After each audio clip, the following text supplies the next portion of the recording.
ఒక చిన్న మాట బంధానికి, బంధుత్వానికి, మనసుకి, నిజాయితీకి విలువనిచ్చే మనుషులు ఎప్పుడో చచ్చిపోయారు.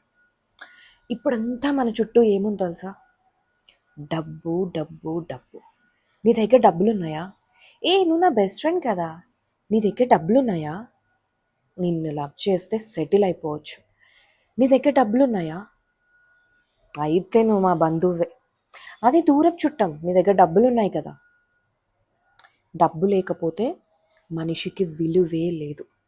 నీ దగ్గర డబ్బుంటేనే నీకు విలువిస్తున్నారు. అది కామన్ అయిపోయింది ఈ సొసైటీలో. అది ఎవ్వరం మార్చలేం. మరి ఆ డబ్బును చూసే నీతో మాట్లాడేవాళ్ళు, ఆ డబ్బు చూసే నీతో ఉండేవాళ్ళు అవసరమా? అలాంటి వాళ్ళని నువ్వు పక్కకు తోసేయ్. నిన్ను చూసి నలుగురు పక్కకు తోస్తారు. అప్పుడు వాళ్ళు ఒంటరిగా మిగులుతారు అలాంటి వాళ్ళు. అప్పటికైనా వాళ్ళకి బుద్ధొస్తుంది.